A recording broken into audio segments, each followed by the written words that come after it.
Dear students, last time हमने start किया था unit fourth class 10th mathematics का यूनिट फोर्थ क्वाड्रेटिक इक्वेशंस, जिसमें हमने एक्सरसाइज 4.1 में क्वेश्चन नंबर 1 सॉल्व किया था। आज हम क्वेश्चन नंबर 2 करेंगे। क्वेश्चन नंबर 2 क्या है? Represent the following problem situations in the form of quadratic equations. हमें जो प्रॉब्लम्स सिचुएशंस दी है, हमने उनको क्वाड्रेटिक इक्वेशन की फॉर्म में सॉल्व करना है, रिप्रेजेंट करना है कि ये क्वाड्रेटिक इक्वेशंस की फॉर्म में इनको रिप्रेजेंट करना है। तो क्वेश्चन क्या है? फर्स्ट क्वेश्चन है, the area of a rectangular plot is 528 square metre. हमारे पास एक रेक्टेंगुलर प्लॉट है जिसका एरिया है 528 square metre. The length of the plot is one more than twice its breadth. उस प्लॉट की जो लंबाई है वो उसकी ब्रेड्थ से, उसकी चौड़ाई से 1 मीटर मोर है, मतलब 1+1 है। अगर हम उसकी ब्रेड्थ को ट्वाइस करेंगे, मीन्स उसकी ब्रेड्थ को ट्वाइस करके +1 करेंगे, वो उस रेक्टेंगल की लेंथ होगी। We need to find the length and breadth of the plot. तो हमने लेंथ और ब्रेड्थ उस प्लॉट की फाइंड आउट करनी है। तो let breadth of rectangular plot be x. हम सपोज करेंगे कि उस रेक्टेंगुलर प्लॉट की ब्रेड्थ जो है वो x मीटर्स है। देन क्वेश्चन क्या के हिसाब से लेंथ क्या होगी? Twice its breadth means 2x, और 1 मीटर मोर मीन्स +1 मीटर्स, तो 2x+1 होगी उसकी लेंथ। तो question, area of rectangular plot, हमें पता है एरिया ऑफ रेक्टेंगल होता है लेंथ मल्टीप्लाई बाय ब्रेड्थ, लेकिन हमें एरिया ऑफ प्लॉट दिया है 528 square metres. Area of rectangle होता है लेंथ प्लस ब्रेड्थ, जो 528 के बराबर है। लेंथ इंटू ब्रेड्थ हमने गिवन है, लेंथ 2x+1 है, ब्रेड्थ x है, हमने इन दोनों को मल्टीप्लाई किया। 2x इंटू एक्स हो गया 2x स्क्वेयर, प्लस x 1 जार x is equal to 528। RHS से LHS की तरफ जब आएगा 528, ये बनेगा माइनस, तो 2x square plus 2 plus x minus 528 is equal to 0, which is a quadratic equation. ये क्वाड्रेटिक इक्वेशन बन गई क्योंकि ये किस फॉर्म की है? ax² plus bx plus c, where a is 2, b is 1 and c is minus 528। इसी तरह second question, the product of to consecutive positive integers is 306। हमारे पास दो कंसेक्यूटिव पॉजिटिव इंटीजर्स दिए हैं, मीन्स हमारे पास इंटीजर्स हैं, नंबर्स हैं, लेकिन है positive, +1 +2 plus digit so on till plus infinity तक होते हैं पॉजिटिव इंटीजर्स, लेकिन कंसेक्यूटिव हैं। कंसेक्यूटिव मीन्स ऐसे नंबर्स जिनका डिफरेंस करके 1 आता है, वो कंसेक्यूटिव नंबर्स होते हैं। फॉर एग्जाम्पल, हमारे पास 3 और 4 कंसेक्यूटिव नंबर्स हैं, क्योंकि 4 में से 3 माइनस करेंगे तो 1 आएगा। फॉर एग्जाम्पल, a और a+1 आपस में कंसेक्यूटिव नंबर्स होंगे, क्योंकि a+1 में से हम a माइनस करेंगे तो 1 बचेगा। कंसेक्यूटिव नंबर्स होते हैं ऐसे नंबर जिनको सब्ट्रैक्ट करके, माइनस करके 1 आ जाता है। तो क्वेश्चन क्या दिया है कि दो कंसेक्यूटिव नंबर्स को अगर हम प्रोडक्ट करेंगे, माइनस मल्टीप्लाई करेंगे, हमारे पास 306 आना चाहिए। We need to find the length and breadth of the plot. तो हमने क्या फाइंड आउट करना है? लेंथ और ब्रेड्थ उस प्लॉट की। Solution, let the two consecutive positive integers be. हम सपोज करेंगे कि हमारे पास कंसेक्यूटिव पॉजिटिव इंटीजर्स जो हैं वो हैं x और x+1। तो x और x का कंसेक्यूटिव x+1 ही होगा। ये दो आपस में कंसेक्यूटिव नंबर्स हैं, क्योंकि इन दोनों का डिफरेंस जो है वह 1 है। तो क्वेश्चन के हिसाब से according to the given condition, x into x+1 कि हम इन दोनों कंसेक्यूटिव नंबर्स का जब प्रोडक्ट करेंगे वो 306 के बराबर है। तो x into x square plus x 1 जार x is equal to 306, plus 306 जब LHS की तरफ आएगा तो बनेगा minus 306 is equal to 0, which is a quadratic equation. तो ये भी बन गई क्वाड्रेटिक इक्वेशन, क्योंकि ये किस फॉर्म की है? ax² plus ax plus ax² plus bx plus c, where a is 1, b is 1, c is minus 306. Third question, Rohan's mother is 26 years older than him। Rohan की माँ जो है वो अपने रोहन की माँ जो है वो रोहन से 26 years बड़ी है। फॉर एग्जाम्पल अगर रोहन 1 साल का है तो उसकी मदर 1 + 26 होगी, मीन्स 27 ईयर्स की होगी। तो प्रोडक्ट ऑफ देयर एजेस, तो उनकी एजेस को जब हम मल्टीप्लाई करेंगे 3 ईयर्स फ्रॉम नाउ, लेकिन 3 साल के बाद विल बी 360, मतलब 3 साल के बाद उनकी एजेस को मल्टीप्लाई करके 360 अगर आता है।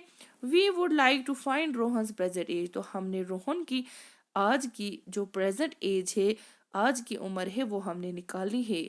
तो सबसे पहले हम सपोज करेंगे लेट रोहन्स प्रेजेंट एज, अगर हम लेंगे रोहन की प्रेजेंट एज x ईयर्स, अगर रोहन की आज की उम्र x ईयर से x साल है, then present age of Rohan's mother, तब उसकी माँ की प्रेजेंट एज क्या होगी x + 26, क्योंकि उसकी माँ उससे 26 साल बड़ी है।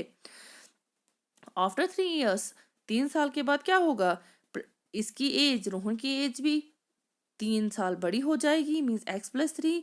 रोहन की माँ की एज भी 3 ईयर्स प्लस हो जाएगी, मीन्स x + 26 + 3। वही हमने किया है x + 3 और x + 26 + 3।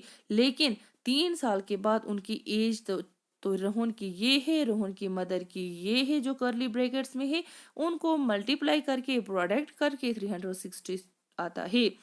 तो अब हम क्या करेंगे, x + 3 सेम, पहले ब्रैकेट को हम करेंगे solve, x + 26 + 3 means 29 is equal to 360। अब x को x के साथ मल्टीप्लाई, x² प्लस x को 29 के साथ 29x प्लस 3 को x के साथ 3x प्लस 3 को 29 के साथ 87 इज इक्वल टू 360। तो x² प्लस 29 प्लस 3 होता है 32 प्लस 87 इज इक्वल टू 360। तो यह आ गया x² plus 32x plus 87 plus 360, जब LHS की तरफ आएगा तो माइनस 360 इज इक्वल टू 0। अब 360 में से 87 को माइनस करेंगे, यह आएगा -273 is equal to 0, which is also quadratic because it is also in the form of ax² plus bx plus c, where a is 1, b is 32, c is -273. Similarly, fourth part and last part. A train travels a distance of 480 kilometre at a uniform speed. अगर एक train जो है वो travel करती है, कितना distance, 480 kilometre वो travel करती है डिस्टेंस, लेकिन उसकी स्पीड जो है वो यूनिफॉर्म है। Uniform speed means same speed. Uniform speed होती क्या है, uniform means if it travels, अगर वो ट्रेन ट्रेवल करती है equal distance in equal intervals of time, उसको बोलते हैं यूनिफॉर्म। जो हमने फिजिक्स में पढ़ा है 9th क्लास में कि यूनिफॉर्म स्पीड होती है, एक स्पीड को हम as speed is said to be uniform if it travels equal distance in equal intervals of time. अगर एक उसका उसकी उसका इंटरवल ऑफ टाइम और उसका डिस्टेंस सेम हो, उसको हम बोलेंगे uniform. If the speed had been 8 kilometre per hour less, अगर उसकी स्पीड 8 किलोमीटर पर आवर कम हो जाती है, then it would have taken 3 more to cover the same distance। अगर उसकी स्पीड 8 किलोमीटर पर आवर कम हो जाती है, तब उसको उस ट्रेन को 3 घंटे ज़्यादा लगेंगे ये वाला डिस्टेंस ट्रेवल करने में, मतलब 480 किलोमीटर जो उसने ट्रेवल करना है वो उसने ज़्यादा लगेगा। We need to find the speed of the train, अब हमने speed of the train find out करनी है। तो let the speed of train भी x किलोमीटर, हम लेंगे कि उस स्पीड जो हमने फाइंड आउट करनी है उसको हम सपोज करेंगे x किलोमीटर है। तो time taken to travel 480 kilometre, तो 480 किलोमीटर के लिए कितना टाइम लगेगा, कितना टाइम लगेगा, डिस्टेंस को डिवाइड करेंगे हम स्पीड के साथ, वो देगा हमें टाइम। टाइम टेकन का फॉर्मूला होता है distance travel divided by time taken. Distance है 480 किलोमीटर डिवाइडेड बाय टाइम है x किलोमीटर पर आवर। तो if the speed be 8 kilometre less, अब अगर स्पीड 8 किलोमीटर लेस हो जाएगी तो इस x में से माइनस हो जाएगा 8, तो वो मैंने लिखा है x - 8, मतलब देन टाइम टेकन क्या होगा, 8 किलोमीटर जब लेस हो जाएगा तो 480 डिवाइडेड बाई 8 x - 8 आवर्स।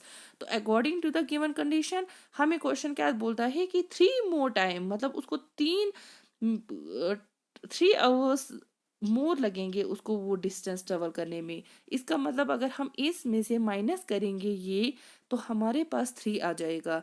मतलब जो टाइम ट्रेवल उसको लगेगा, अगर स्पीड कम हो जाएगी उसमें, अगर हम टाइम टेकन निकालेंगे जो उसको ट्रेवल करने में लगेगा, तो वो कितना है 3, मतलब 3 घंटे उसको लगेंगे। तो इसको माइनस किया 480 divided by x minus 8, minus किया हमने ये 480 divided by x is equal to 3। अब 480 कॉमन है, उसको मैंने कॉमन बाहर निकाला, तो कर्ली ब्रैकेट में अंदर वाले, तो 480 निकला कॉमन इस वाली टर्म में, तो 1 आ गया 481 जार 480 divided by x minus 8 same, minus question का 480 निकला बाहर, तो 1 divided by x is equals to 3। अब 480 वहीं पे, तो यहाँ पे मैंने इसको क्रॉस मल्टीप्लाई किया है, means x one jar x minus 8 को करना है -1 के साथ, तो minus x into one minus 8 into -1 आ जाएगा +8। जब हम इसको खोलेंगे ब्रैकेट्स में तो +8 आएगा, डिवाइडेड बाय, अब x को और x माइनस 8 को डिनोमिनेटर में मल्टीप्लाई करना है, तो x into x minus 8 is equals to 3। अब जब हम नेक्स्ट देखेंगे कैसे करेंगे, 480 जो हमारे पास 8 आया था उसको 480 के साथ मल्टीप्लाई करेंगे, इज इक्वल टू 3। जो डिनोमिनेटर में था उसको हमने RHS में शिफ्ट किया, x इंटू एक्स माइनस 8। अब हम क्या करेंगे, 480 मल्टीप्लाई 8 जो है इसको इस 3 के साथ डिवाइड करेंगे। ये 3 जब आ जाएगा हमारे पास लेफ्ट साइड, या हमने यहाँ पे राइट साइड लिया तो वो 3 में डिवाइड हो गया, तो x इंटू एक्स माइनस 8 आ गया इसके बराबर। जब 3 को हम मल्टी डिवाइड करेंगे 480 के साथ, तो ये आ गया 160 मल्टीप्लाई बाई 8, 160 8 जार 1280। तो यहाँ पे x को x के साथ मल्टीप्लाई एक्स स्क्वेयर, माइनस 8 को x के साथ 8x, X square minus 8x is equals to 160 8 जार 1280 प्लस 1280 लेफ्ट साइड आ जाएगा -1280, which is a quadratic equation because it is written in the form of ax square plus bx plus c, where a is 1, b is -8 and c is -1280, which is a quadratic equation. And this is the end of the exercise 4.1. Thanks.